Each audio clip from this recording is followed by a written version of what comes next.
Welcome to the Man Amongst Men podcast. Live a life of intentionality, adventure, and brotherhood.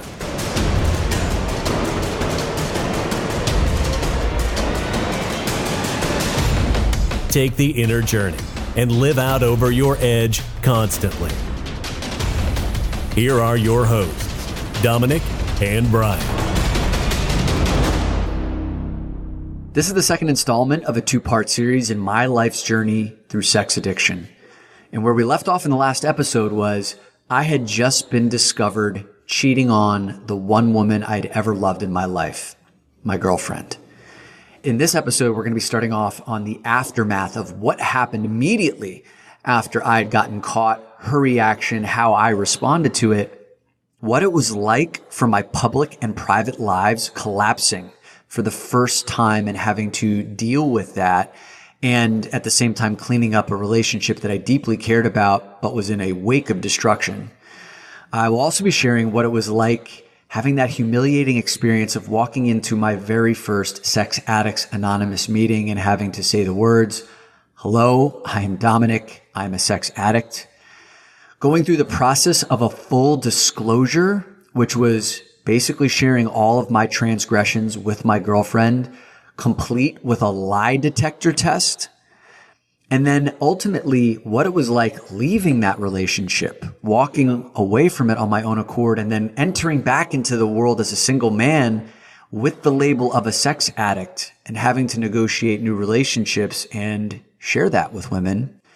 And then finally, in this episode, we talk about why I chose to leave Sex Addicts Anonymous after 4 years there and what I've been doing in the year and a half since. For the first time in my life, I found myself cheating on not just anyone, but the one woman who had brought love into my life. And I cheated on her physically 3 times with 3 separate women. And in one of those instances, I was unprotected.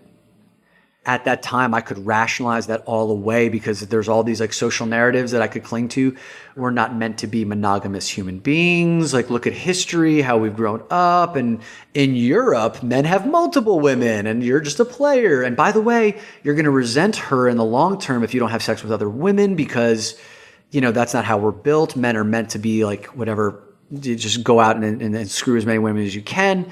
And so you're actually going to blow off some steam so you can be more present as a lover with her. Like So at this point, you're having sex with other women to make your relationship better. That's the story. Yeah, that's the story I told myself. Like, now, quick, the 3 that you mentioned, there was 3 other women that you had sex with. Did these women come in from public dom side or private dom side? Both. Okay. Both. Yep. They were already women that existed, like sexually speaking, before I'd gotten in my relationship. So I'd had sexual relations with them before I'd met my girlfriend. Let's bring it to like this real seminal moment where my girlfriend and I made these plans to go on a trip together in December of 2012 to ring in the new year skiing in Colorado. And on December 28th, 2012, we arrive in Boulder, Colorado. We're going to spend a few days before we head out to Breckenridge.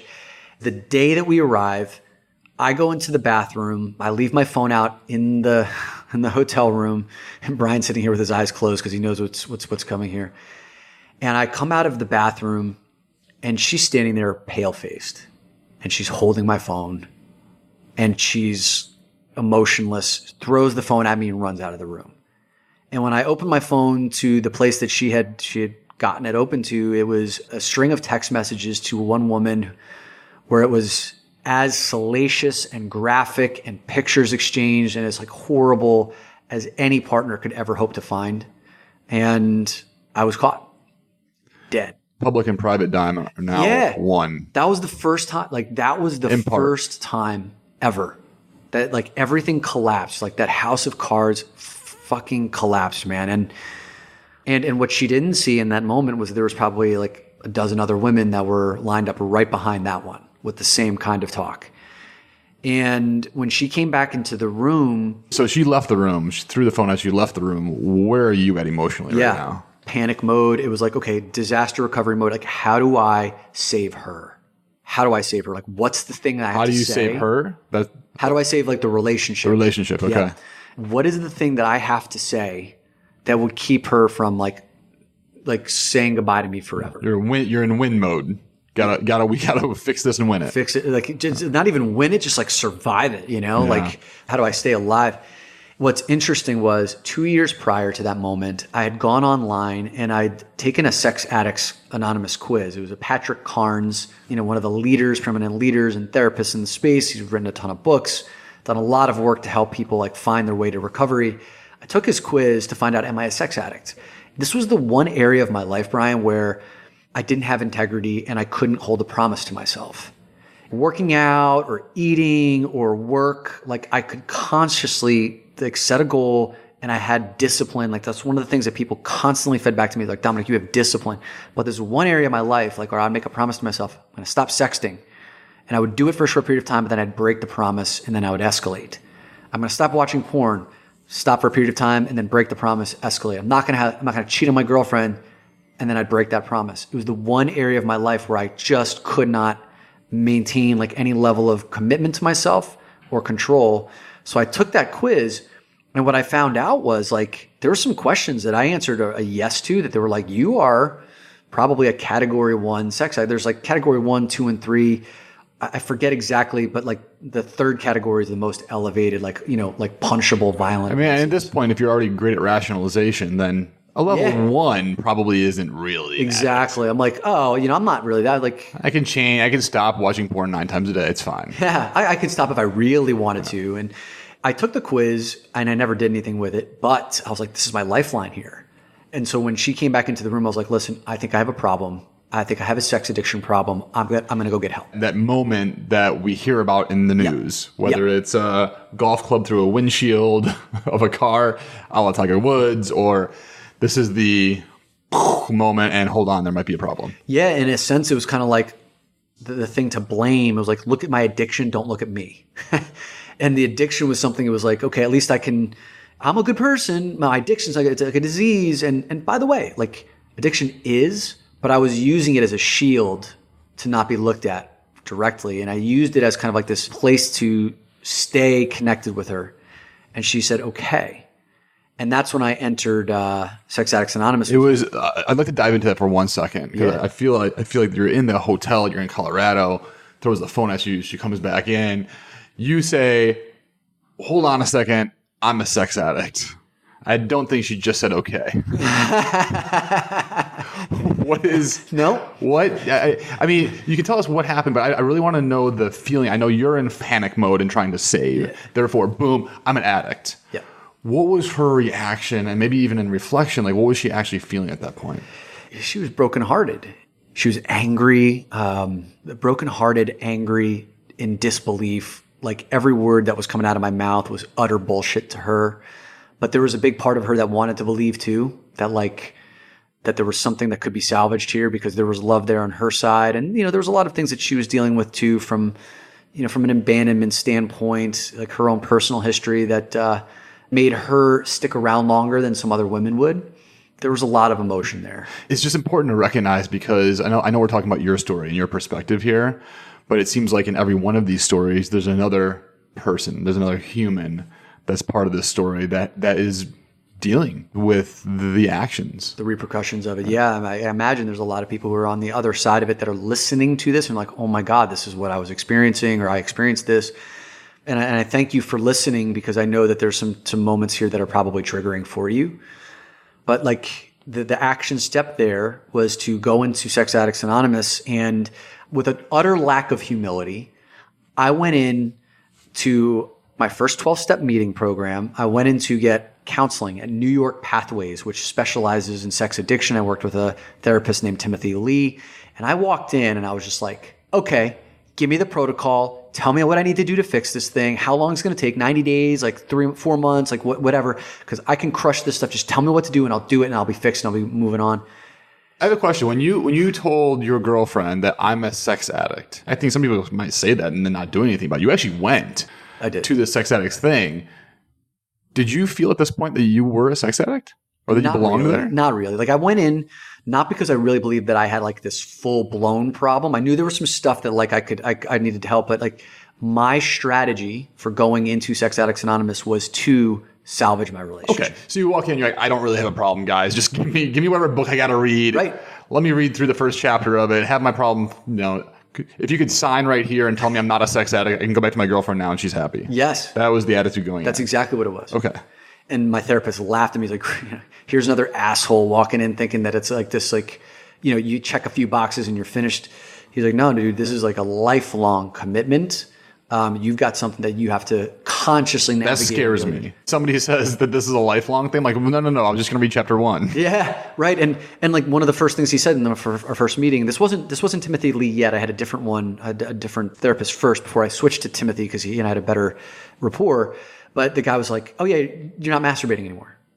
Like, what are you talking about? That was step 1, or maybe not step 1, but the first action was stop masturbating. It's like no masturbation, no pornography, and you can't see your girlfriend for 90 days. I mean, I guess if you go into Alcoholics Anonymous, step 1 is stop drinking. So that kind of makes sense. Yeah, abstinence is a big part of the 12-step program, so we can get into a whole other conversation about that. But like at this early stage here, I was incredulous. I'm like that's not possible. You're talking to the guy who masturbated 12,000 times, like in my first 8 years before having sex. Yeah, before having sex. And he goes, "What do you think? You're going to spontaneously combust?" I'm like, "Maybe." There's a chance. Yeah, and I can't touch my girlfriend. And so this was like, whoa. So this is pure abstinence. There is no masturbating, no porn, no sex, no anything. No sex, no anything. And walking into that first meeting, think of how many movies you've watched where it's like, "Hi, I'm Dominick. I'm an alcoholic." Like it's almost cartoonized in media. And I walked in feeling humiliated.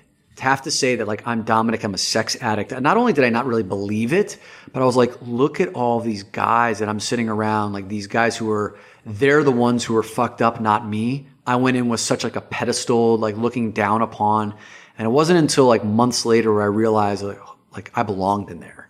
But at first I thought I had, just give me the protocol, give me the quick fix. I'm a high performer, unlike these guys, because I was a total asshole at that point in my life. Yeah, and everybody else in here deserves to be here. I don't. Exactly. And that was the beginnings of the Sex Addicts Anonymous journey, was just like really getting humbled, meeting my sponsor who fucking changed my life, did an amazing job with me and getting me like really disciplined and focused and humble around this stuff. Dive us into that, because I totally I would feel the same way. If I walked into a Sex Addicts Anonymous, but like, I'm here to save the relationship. Like, you guys are all messed up, but I'm going to go through the motion. And so it sounds like there was some point, you were there for 4 years, as you mentioned earlier in the podcast. There was at some point, we were like, oh, shit, I'm Dominick and I'm actually a sex addict. Yeah. Where did you get to that point? I'll tell you that point, because it was a real prominent moment, and it was something that involved me coming clean with my girlfriend. But before I get to that, one thing that was really important when I stepped into those rooms, what I learned was that I wasn't alone. A lot of the stories I heard actually mirrored mine. Chronic masturbation or this isolation or these secret worlds. I was like, oh my God, I'm not the only guy. Sense of community, like a fellowship was one of the things that we called it in there. It took a lot of that guilt and shame that had been there, and it started to dissolve that, because there's a lot of like really good men that were in there, high performing men. One of the interesting things that I learned in the sex addiction room is one of the key characteristics of sex addiction is this need for control. Stemming from a point in time of our lives where we felt out of control or we didn't have control, like sex addiction becomes a thing about control. Kind of like how you hear that eating disorders are big around control. It's like, I have no control in my life. I'm going to control how I eat food, how much food I eat, how it enters my body. And Dominick, is that, when you say control, is that like, going back to when you were a kid and you're 14 years old and you're feeling all these emotions that you're out of control? Yes. Is the control aspect there, like, I can masturbate and control these emotion?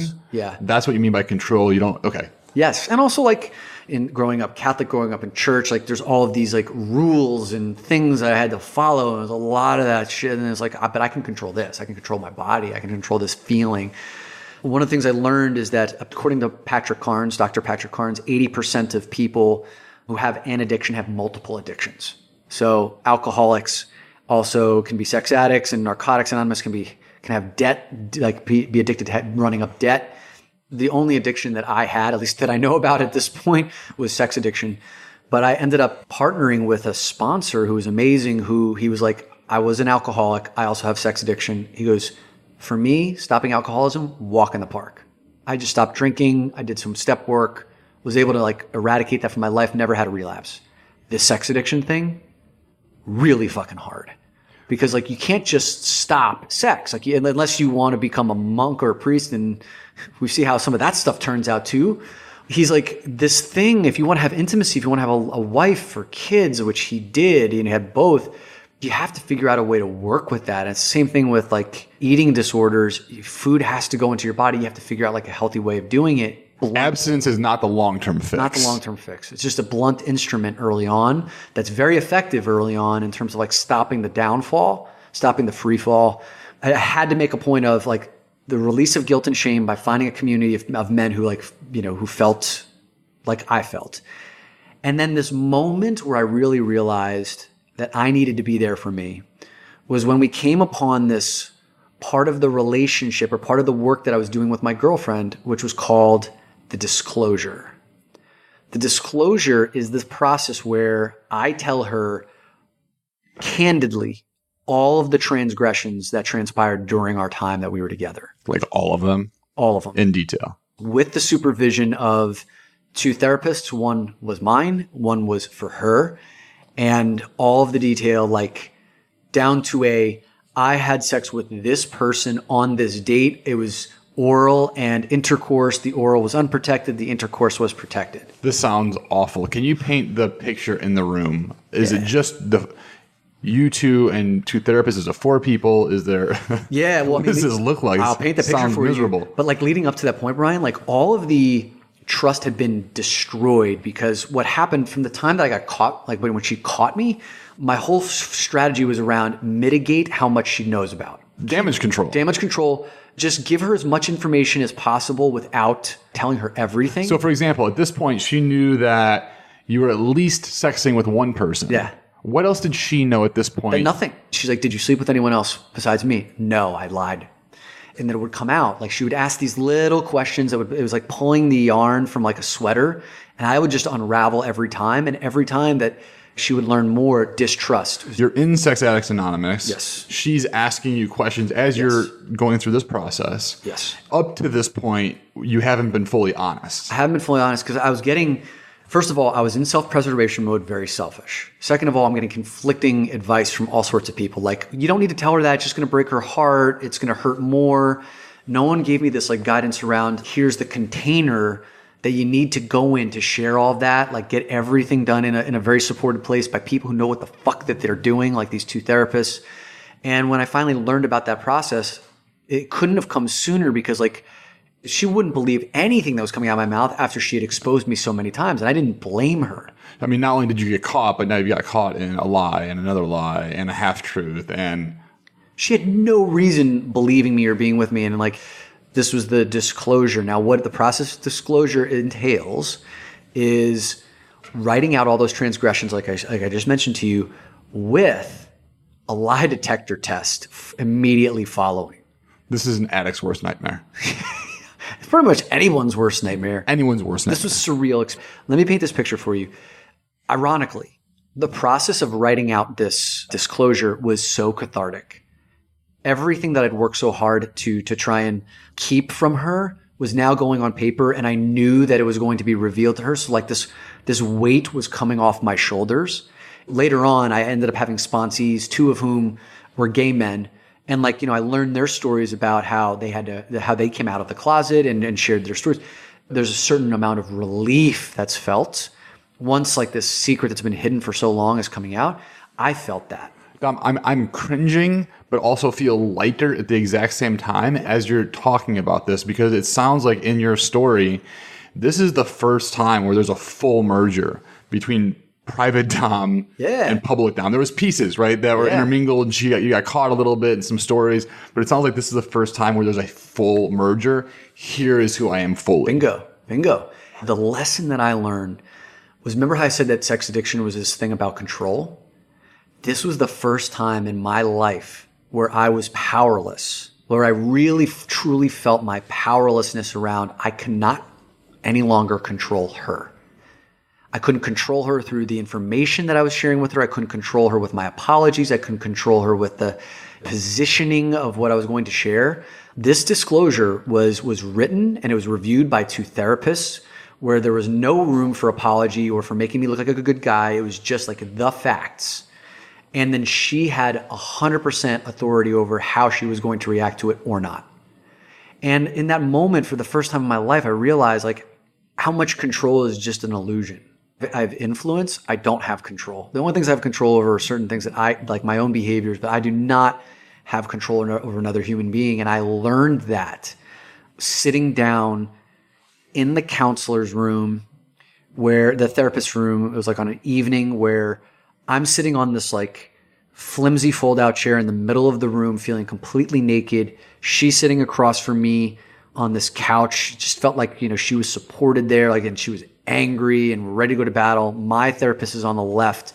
Her therapist is on the right. And I'm sitting there with like these 5 pieces of paper that could detonate our entire relationship. But after I shared everything with her, it was a full, thorough inventory. I didn't pull any punches. I let it all out. She didn't believe me. She was like, there's more. You're still lying. Yeah, there's still more. How else would I expect her to react after all the bullshit I put her through, right? And then that's over. And then like the next surreal thing happens, which is I go into this back room, like this squirrely little guy who's running the lie detector test, like has this machine that looks like it's older like than I am. And he's like, hey, he's like enthusiastic, right? He's like, hey, you ready for your lie detector test? He's like, we've had robbers and murderers and mobsters hooked to this thing, and now you get to too. I'm like, is this fucking real? Dear Mr. Polygrapher, could you not? Could you just hook me up and get this over with? I'm like there are these moments that I almost like I thanked him for being that way because I was like I know at some point in the future this is just going to be something I look back on and say thank you for the comedic relief, but in the moment, like I was terrified. Are you by yourself at this point? Is this a private room? Yes, private room. Yeah. Like I'm in a separate room with this dude. Dominick, is this a process that you elected to do, or is this something that everybody that goes through Sex Addicts Anonymous goes through? The disclosure is elective, and the lie detector test is elective too. Most partners will not believe the story if there's not a lie detector test along with it. I passed the lie detector test, flying colors, like it was fine. She still didn't believe. Now you can see like the damage that's done. Even though the story was told, 2 therapists and a lie detector test on top of it, the betrayal ran so deeply that it was like hard for her to believe that everything was shared with her. So Dominick, at this point, I'm like, man, like she's not believing a word that's coming out of your mouth after 5 pages. Lie detector doesn't help. Where does the relationship go at this point? Yeah. So we ended up staying together. This was probably May-ish of 2013. So this is like a good 5-6 months after I got This is disclosure. Disclosure process, yeah. We ended up staying together, and you asked me, like, was there this point? The disclosure was the point where I really started to realize this was about me. I needed to actually do this for me, not to save the relationship. Like, I had to clean my side of the street first, which is terminology you would hear in the 12-step rooms, before I worry about, like, someone else's side of the street. So the disclosure, the lie detector, going through that process, all of a sudden you're starting to think, oh, I'm here for a reason. Like, I am a sex addict. Yes. And like I highly identified as that. And that's where like my work got really serious. We ended up staying together for the next few months. And actually what was amazing, man, was that like once I realized that I needed to be there for me, when I had a chance to step back and look at our relationship, it was not a healthy relationship for either one of us. There was genuine love. It was toxic on too many levels. Like the betrayal ran too deeply. It was never going to be repaired, at least. And that's not to say relationships cannot be repaired. I've seen a number of relationships be repaired in that setting, but like her and mine, it was just too deep. And there's more to the story here, but the short of it, I ended up ending that relationship in end of July and August of 2013. No, there had to be, after the disclosure process, there had to be a conversation with her outside of Sex Addicts Anonymous. You guys were still dating. Talk to me maybe about some of those conversations about, are we still going to be together? Do you still want to be with me? Are you going to work with me through this? Because I imagine that's a pretty tenuous situation. Yeah, there were a lot of them, and I have to withhold certain detail because it would expose like her personal information that I would never do. But there were many of those conversations, and a lot of them was like, yeah, where do we go from here? How do we repair the trust? What can we do? She would constantly check in with like, are there new women that you found? And like, who are the women that you met when you went out that night when it wasn't with me, or when you travel? Like, what do you do on your business trips? That was a big thing for her. Like, she thought that I was sleeping with a bunch of women on business trips, and I never did, like never have. But it was a thing that like, when she couldn't have me under her supervision, of course she would expect that I'm acting out. Outside of the sex stuff and sexting and everything else, I assume you weren't doing this at that time? Not at that time, no. Did your behavior change with her at all? Like, was there any element of groveling, or was there any element of making extra sure that she felt comfortable? I'm just curious how that went in the relationship. Yeah. So at that time, like I was following the protocol. So no porn, no masturbation. Absolutely. There was plenty of groveling, like eating the proverbial shit sandwich, because it was like anytime there was something like off in our relationship, I would take the I'm wrong.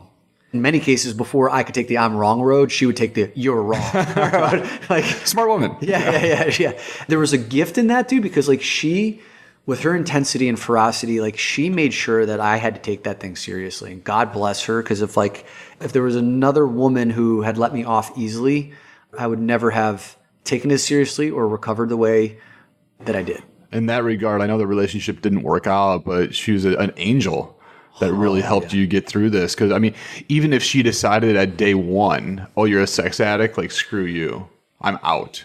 Yeah. You don't go through the process. Yeah, and you know what, man? Like, there are a lot of men who don't have what I had. There are a lot of men who get the you're a worthless piece of shit, unforgivable, and like get like stepped on and walked away from. She stuck with me, and she gave me that gift of at least seeing if we could figure this thing out. Even though there were a lot of low moments, there were plenty of high moments where she was just like, I can see the man that you're capable of being. Like, I want, and sorry, getting a little emotional here, but she could see the man that I was capable of being, which gave me this sense of hope for myself. Cause like sometimes I didn't even believe that. I will forever carry love for her in the sense of like, how she came in and created this like complete redirect of the trajectory of my life that would not have been possible without her. You could still be living this public life, private life. Yeah. With no awareness, really. And so for that, it's a huge thankfulness. The relationships that matter the most are those relationships that challenge us the most. And it sounds like she provided such an amazing reflection to you in this moment. She did. Yeah.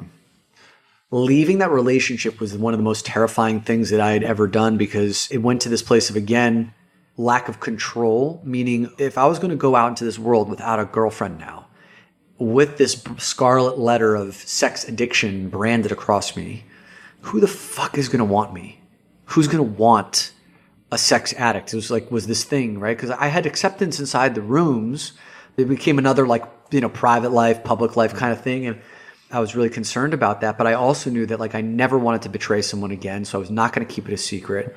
As somebody that has not gone through the sex addicts process, one of the biggest reasons I personally wouldn't is because then I have to admit, oh right, I'm a sex addict, and so an interesting barrier to actually getting into Sex Addicts Anonymous for me would be like, I don't want the scarlet letter. I don't want to admit that this is a problem, and I certainly don't want to disclose it to anybody in the future. Yeah, if I go, then I have to disclose that I went, or then keep a secret, and take your pick. Keep it a secret or disclose it. Either one doesn't feel great.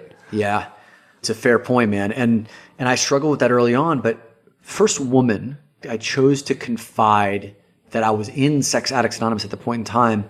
We were on our second or third date or something like that, and I told her the whole story. Not as lengthy as this one, but it was kind of sit down. We're going to be here for a while. We'll take 5 coffees. I gave her the important points. And when it was over, she just looked at me and she was like, thank you for sharing that with me. How did that make you feel? It made me feel accepted. A big weight came off of me. I was like, wow, this is possible. It's possible that I can have these flaws. Because I always thought for most of my life that I had to be flawless. I can have this flaw, and this person is still hanging in. And actually, in a weird way, it almost felt like she was more attracted to me because of the vulnerability I'd shared. You have to be careful with not weaponizing vulnerability and turning it into a manipulative tool. In that moment, I realized, I was like, whoa, this is the opposite of everything I've ever been taught. And That's not to say that it didn't bring up like more difficult conversations later on. Like we didn't date for a long time, but like, like certain insecurities came up for both of us because of her knowing that, but it gave us an opportunity to actually dialogue and talk about it. But without having to hold that as a secret, like we went deep fast. It was amazing. And that has then carried forward to all of the relationships that I've had with women since then. This freedom that I feel, man, like this freedom of self-expression to speak to women about it and the acceptance that's come along with it. And it's a bit of the energy behind what you're sharing as well. Because I feel as though if you were coming from a standpoint of, I don't belong at Sex Addicts Anonymous, but I'm doing it, that's going to come across. She would feel that, yeah. But given that you did the work, and the ownership. Yeah, and the humility. Like I learned deep humility in this process of just like being real with what do I still struggle with and what do I feel like I've handled, and just being open and honest with that. And also, I used to dread being on the receiving end of a woman's emotional outburst or scorn. I could handle women's emotionality if it wasn't directed at me. But if it was directed at me, I was the source of it. Like I would do anything to short circuit that from happening or to get it over with. Through that process of going through the sex addiction process and the disclosure with my girlfriend, who was, she was a tidal wave, man. She was like a tornado of emotion, and learning how to hang in there and realizing that like those are the building blocks for deeper intimacy and honest communication and freedom of self-expression, that I'm able to now share that with women and to allow the discomfort, to hold space for that. And women find that incredibly attractive. Incredibly attractive. I would say most guys aren't willing to go there. Right. Your point about short circuiting, I would rather avoid this altogether. At all costs. I think that is I don't want to get caught. I don't want to get into something. And using your example here, Dom, once you're able to sit in that and just take it and know where center's at, it's a powerful place to be. A place where you can get deep very quickly. Very few situations now I have fear of. Or if I have fear, like I know that I can hang in with it. That shows up in business, like on big deals that I'm doing now. It shows up in intimate relationships with women, and it's been amazing. Stop me here if I'm going too fast, Brian, but like people probably want to know, like, why did I leave Sex Addicts Anonymous? I want to go there because we said in the beginning that you were there for 4 years. Yeah. And so at some point, it sounds like this experience was transformational, not just from a sex point, but from a life point. Yeah. From a recognition point of how women show up in your life and how you interact with them. That sounds amazing. At some point, you said, I've had enough. Or at some point, at the very least, you stopped going. What happened there? Yeah, I needed something more. I can't leave out this part of the story. In the 4 years that I was in recovery. Is that what they call it, Don? Is it recovery? Correct. Yeah. So like January of 2013 to like April of 2017, I was in recovery, 4 years off of porn, 4 years off of masturbation. I've reintroduced both of those back into my life, back on the sauce, like in very different ways than I once was. And that'll be a conversation for another day. We're going to have specific podcasts around those. But in that period of time, man, like when I wasn't scattering all my energy and I was allowing emotions to actually come up and deal with those and navigate those, what I found was this newfound sense of like connection to purpose. I found this new sense of like confidence. I actually found my anger and learned how to let that up and to channel it. There was all this energy that I could now harness. And what ended up happening during that period of time was I started to question, hey, like, am I meant to spend the rest of my career in corporate? Or am I meant to go out and create something bigger in this world? And for me, that was the period of time where I ended up leaving a 15-year career in corporate where, like I said to you, I was a young guy doing bigger things. I had a corner office in a prestigious firm, Fortune 100 company, making really good money. And my company respected me. Like there was a lot of upward mobility if I wanted it there. And I didn't walk away because like I hated it. I walked away because like there was this newfound calling. There was a space for it. And there was an energy and a boldness that came from harnessing energy that I had previously just like spilled out into tissues and socks all over my apartment, right? Or my stomach. White liquid energy. Yeah, white liquid energy. My life changed during that period. It sounds like you described earlier, you gave the analogy of the football field. Yeah. And it sounds like you're no longer playing in this shortened field of emotional range. Now life is taking on the full field. Expansiveness, the full field. And that's like the analogy, but like the expansiveness of my life and the people I was meeting and like the things that I was willing to challenge myself on. I had this courage. So I left a corporate career. I started, my own coaching, and then, You also had a lot more time on your hands because you weren't sexting 500 women. This is more true than you know. You have energy and time, which equals let's go crush life. Totally. That leads to this point of like, why did I leave Sex Addicts Anonymous? So after my first 2 years of sex addiction, like I worked the steps. So I went through all the 12 steps. There's like a workbook and a program, and I had a sponsor, and then I had 3 sponsees that I worked with, 2 gay men, 1 straight man, all who had very different paths to addiction than I did, which made it wonderful and insightful for all of us. I still have relationships on some level with each of them. And after the 2-year mark though, I felt like I hit this plateau. Sex Addicts Anonymous was amazing for me in stopping my free fall. Stopping cheating and stopping like this isolated private world. So there's a huge interruption to your pattern. Totally. That's what it sounds like. Huge interruption to my pattern. I designed like a different relationship with these things. I had worked the steps, but then like after this 2-year mark, like I just kind of felt like I was going through the motions. The big benefits, the big gains that I had experienced like started to slow down, and I started losing energy, and I wasn't really engaged in those meetings as I once was. I wasn't interested in taking on more sponsees.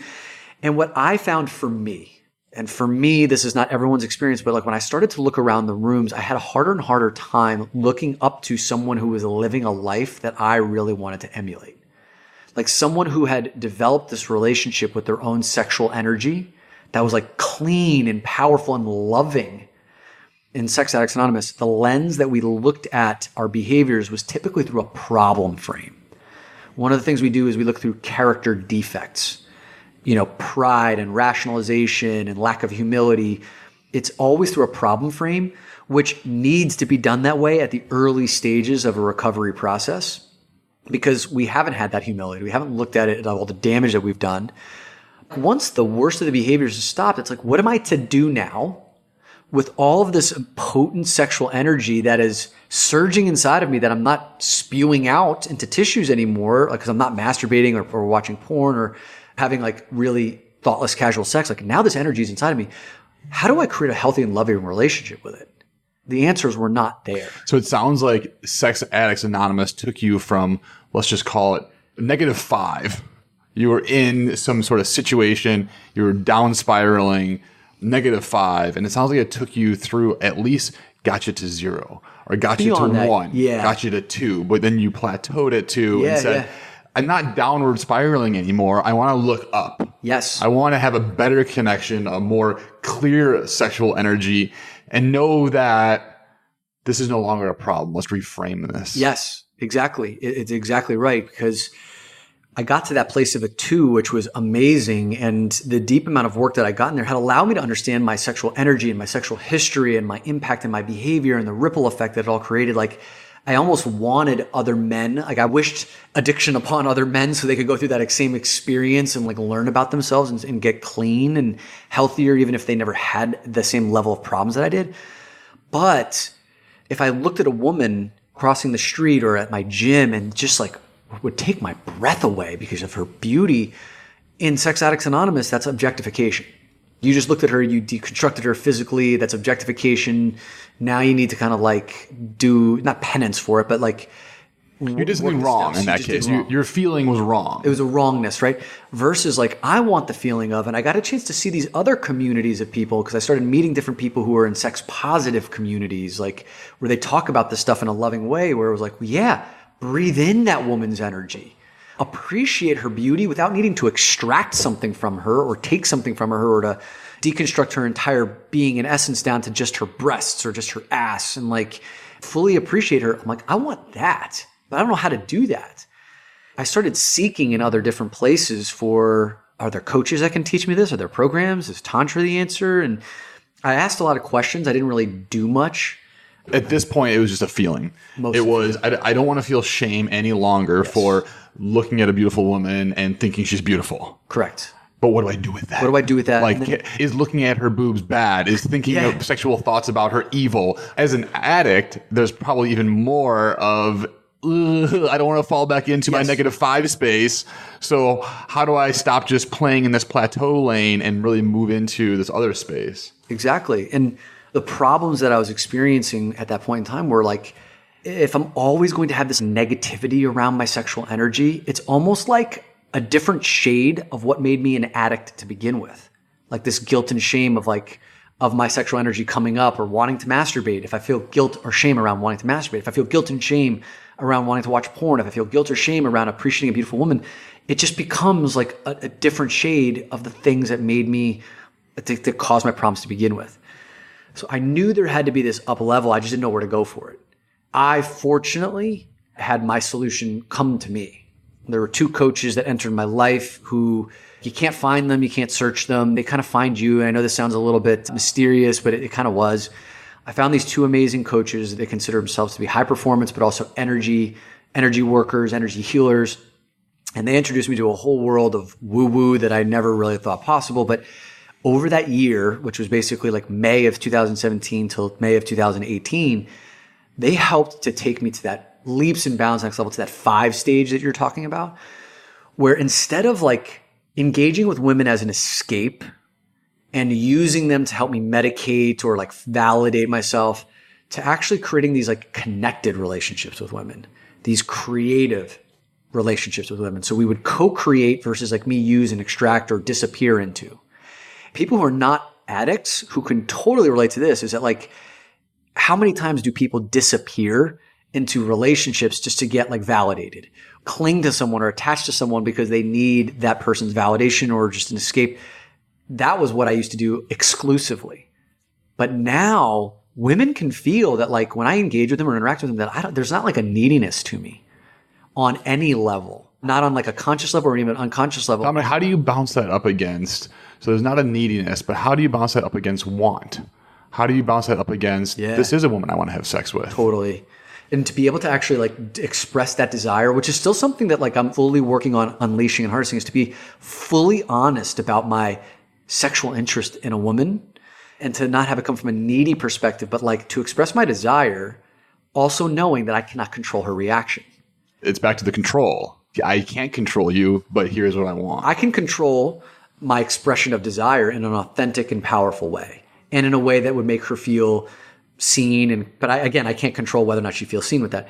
And then she has total authority over accepting that or rejecting it. And then as soon as like one of those 2 things happens, if there's an acceptance, then like awesome. If there's a rejection, then I release that. And then there's no need there. Now, that's easier said than done. Like I still feel the pain of the rejection and there's still like a little bit of need that I have to go through. It doesn't stop like that. I'm not a robot. But it's very different than before, where every moment was like a referendum on my life. If this woman says no to me, then I'm undesirable. And then like I would go hide in a corner. Now, very different. This sounds like a much better place to be. I am curious and have to ask the question, is there any fear or concern that doing that too much even could take you from +5 back down to the -5 world? No, because like the energy behind it is so congruent with creation, with like coming from a place of love, with coming from a place of intentionality. It cannot backslide when I'm continuing to demonstrate and embody and live the expression of these things that you and I talk about, right? Like honoring women, honoring myself, being authentic and honest about my own desires and not holding that stuff back. And one thing that's challenging for me in fully expressing is my sexual interest or desire in a woman. How do I let that out? How do I let her know that, especially knowing that I have this like history, I'll also have to like communicate and contend with at a certain point, to not be afraid of that power, to do it in a way where like, I can create that safe space. And I've been doing it very effectively, but I know I'm still not fully expressed there. We're all on a journey. Yes. When I look at the behaviors that you described earlier in this podcast, the excessive masturbation, the excessive text messaging. Thank God AOL is not around anymore. But now we have dating apps and a few other elements, a few other channels that we can connect with. Because you've raised your hand and said, I'm an addict, is there any part of you where you need to be super conscious of like, am I falling into a behavior or not? Such a good question, man. What's amazing is like at the early stages of my recovery, I had to be vigilant around masturbation because it was a daily thing that I wanted many times a day, and having to like just stuff that down. At first it felt like just like stopping it, right? I was like a shook up bottle of Coca-Cola, and just grinding through it was the way that I experienced it. And then like stopping sex messaging all the time and going down these like 2-hour sex messaging sessions, like there was like a grind. I had to stop it and then use like brute force to stop it. Now it's like a lot of that desire has just melted to do those things. Has like melted away. It's interesting. It's almost like when I was a teenager, all my favorite meals were Taco Bell, Burger King, and McDonald's. Like any chance I could get, especially when I got my car and I had freedom, like that's all the meals. Now I don't even have that desire. Like I don't even have the desire, so I don't have to override it. So today, like I'm not on any dating apps. The idea of being on a dating app for me is like personally, mentally exhausting. They serve a great purpose. Like for me, it's just exhausting. I have zero desire to do it. There are times like where I've engaged with a woman who like I find sexually interesting and we're operating on like similar planes that I will sex message with. But it's nothing like what it used to be around this escape and hours long marathons of it. So yeah, very different now. This sounds like a little bit of a loaded question given we're doing a podcast on this. Okay. And this is something we talk about typically. But do you feel as though there's still a public dom and a private dom, or have those two worlds come together? The reason why I pause is because I'm looking for any evidence that there may still be a private dom. Is the even a bad thing? Like, is a public and private okay? I mean, maybe there's a healthy relationship there. That's okay. So the dividing line there is like guilt and shame. If there's a private part because there's guilt or shame around it, the size and the weight and the gravity of that part of you really needs inspection. I can't say that I have that part of me that's on the other side of the guilt or shame that like it carries any weight anymore. Well, one story we talk about with guys a lot is porn habits. Yeah. And if watching a type of porn or porn in general makes you feel bad or you're doing it in secret, you're probably in the private zone of guilt and shame. Yeah. If you're just watching something because you like it and you feel great about that and you feel great about what you've disclosed to maybe your partner or you don't have a partner, then that's great. So it's the same behavior, but it comes from a completely different place. Totally different place. And, you know, like as you gave that example, like, okay, so like if we're looking at porn, there's probably a few things in there that like beyond maybe you and a few other really close people that like if they knew that I watched that I got off on this kind of porn, then maybe there'd be like a little bit of embarrassment around that. And I think it's okay to have that. Not everyone needs to know everything. What you and I are talking about here, like we're being transparent. We're being as transparent as we possibly can to get the job done. But there are certain things that like I'm not going to disclose in this medium. There are people that I will go, you know, like you like know a lot more about me than 99.9% of the people. So, and I share this for people who are listening. It's like, just because you have these secrets and now you're feeling maybe compelled to share those secrets, like you have to have some discernment around who you can tell that to. If you're in a committed relationship, the first stop may not be directly with your partner because there can be this like urge to release this thing that you've been carrying around. And then you just dump it on your partner. Now it becomes their problem. That's not compassionate either. I didn't mean to get on a soapbox there, but I couldn't help myself. Get off the soapbox. I'm off. We got it. We got the lesson, Dom. Thank you. For me, Dominic, hearing this story, I saw some differences. And for me, the biggest difference is while I did some of the very similar things to what you did growing up as a kid, in college, afterwards, I did see some differences in the how. I think first in the beginning was I remember having friends around me that we were looking at checking out porn together, or we were trying to get pictures from women on the internet together. So I think that support system is really big. Yeah. And it's almost, maybe it's private. You're not telling your parents about it, but there's other people that know about it. For me, that was a big difference. For me, again, the excessiveness and the escalation were a couple big ones that I was like, well, maybe I was masturbating 2 or 3 times a day. Definitely not 5 and scabs on the dick. Yeah. I didn't go see women. I don't think that's necessarily an indicator that you are, or that I would be a sex addict if I was doing those things. What I liked what you described was understanding the escalation. Yep. Because it's a frog in boiling water where it's just, if it escalates ever so slightly, now all of a sudden you're in a different mode. So I think those, at least for me, help me believe I'm not a sex addict. That's You're definitely not, man. Like you're 100%. I'm going to do the survey. I'm curious to see what the survey says. And if I am a sex addict, I'm going straight to my girlfriend and saying, look, I agree with this private and public, and really using that shame or guilt element of something to inspect. Not that it's bad, not that it's good. Just it's something to inspect. And for me, I do that continuously. And in my relationship, that often brings up some of the biggest and most important topics that I would otherwise be terrified to talk about. I mean, like a couple good things for you to even just like do an inventory on yourself. So if someone were to like spill the guts of your laptop or your iPad or your iPhone onto the table, is your life over? Like, is your relationship over?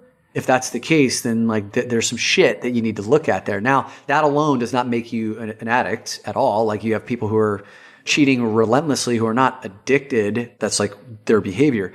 I think the key distinction though about addictive behavior is if your behavior is something that like you've constantly made promises to yourself to stop.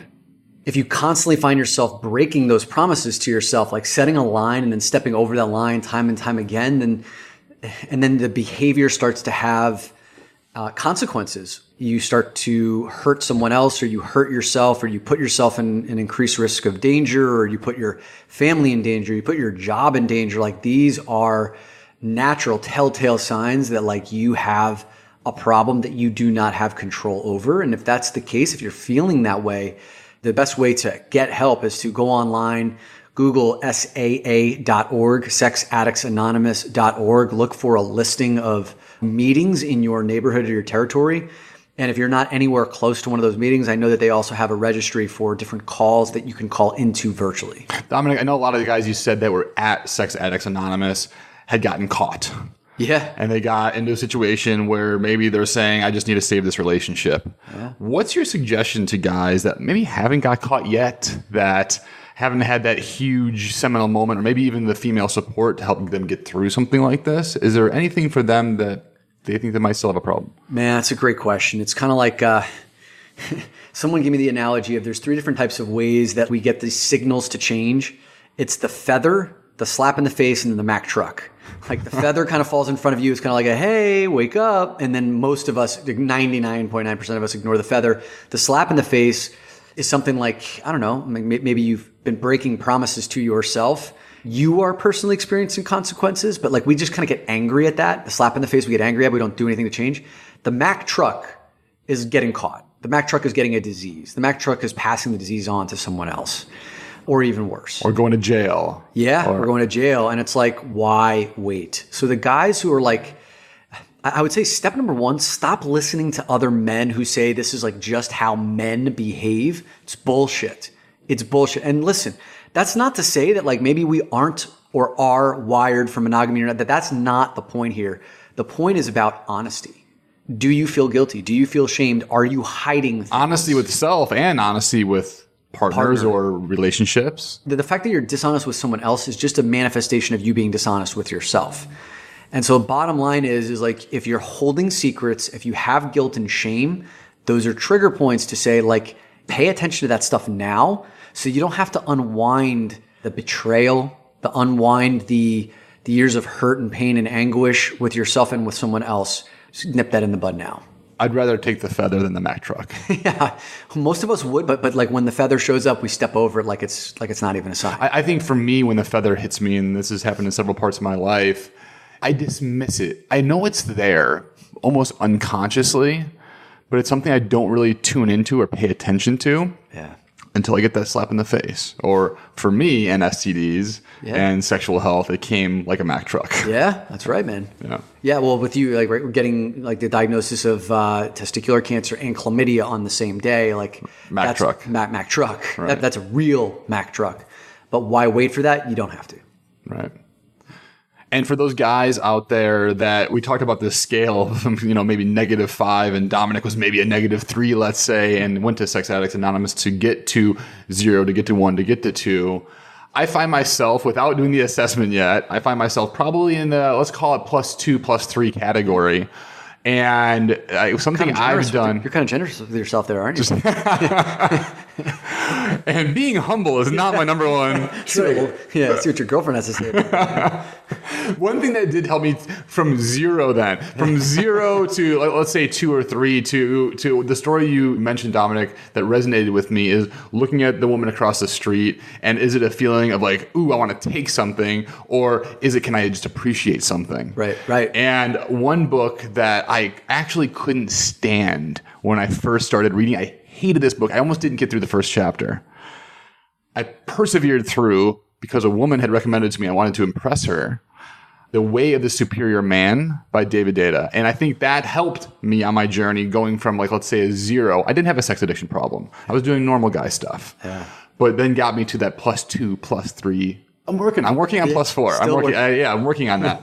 But that was a good resource for me where I didn't think I had a problem, but I thought I could get better. I've read, like, cover to cover, hundreds of books over the last few years, and over the last 10 years, let's say a few hundred, cover to cover, underlines and notes. Way of the Superior Man is one of my top 5 most influential books in my life. It talks about how to attack passion and purpose, but also how to elevate your sexual desire and how to master, like, that interchange between you and women, and to honor and to understand, like, these draws and these compulsions that you have, but also to be able to channel it in a way that's healthy for you and for her. Couldn't be a bigger ambassador or an emissary of David Data's work. Yeah, and my biggest thing, whether it was that book or the story that you just told, is how relevant this is to self. Yeah. Like, how much of the work is really internal, even though sex is something you do with somebody else, even though a relationship is something you do with somebody else. Yep. But all of the work in the book and all the work that most of the work, I should say, you did at Sex Addicts Anonymous was actually on yourself. Yeah, it's on myself. And maybe this is kind of like the final point that I'll contribute here in this conversation is there's this work may start by yourself in isolation. You may buy a book. I bought a book. I took a quiz, and I'm a huge personal development junkie. You know that, right? I've invested lots of time, lots of energy, lots of money over the last 10 years in getting myself to a better place. But I found that personal development in isolation on my own, it's slow, it's shallow, and it's incomplete. And where I really started getting the benefit was when I started working with, at least in this arena, with other men. And other men, especially like in the 12-step group, it like helped me to understand that I wasn't alone, that I wasn't a freak, I wasn't the only one. And that alleviated guilt and shame. And being inside of a container of other guys who are dealing with the same kind of stuff that you are, it's like gasoline on fire. You know, like you can take the stuff that you've read about in the books and actually apply it, and then they push you to get to a better place. So actively seek out, like, whether you're the one who starts it and brings a couple of guys together that you actually trust and would confide in, or go find it. And I don't know where that it is for you, but find it or set the intention for it, because once you can step out of, like, your own individual mind and behaviors and isolated habits, then, like, the men that you're surrounded by, like, help you to elevate to this next level. Help me elevate to this next level where I feel safe, secure, supported. It's a new standard that somebody not going that process might think you're crazy. Yeah. And so it kind of goes back to that, where are you getting good advice from, right? Yeah. Dominic, thanks for the story. There's so much that I know I've taken out of this story, and I appreciate it. And also a big thanks to the women in our lives that helped shape us, not allowed for us to live a lower version of ourselves, whether it's been self-inflicted pain or not. Big thank you to the women who have listened to this too, understanding that maybe some of you have been on the receiving end of this and may feel quite triggered in listening to it, but just to hang in there and to continue to support the men who listen to this, because we know that if you're listening, you're trying to get better and improve, and understanding and accepting that is the kind of support that we need. Hey, thanks for listening to the Man Amongst Men podcast. If you enjoyed this episode, don't forget to hit the subscribe button. And if you want more access to tools and resources, and you want information on our upcoming live events and retreats, head on over to www.doinnerwork.com.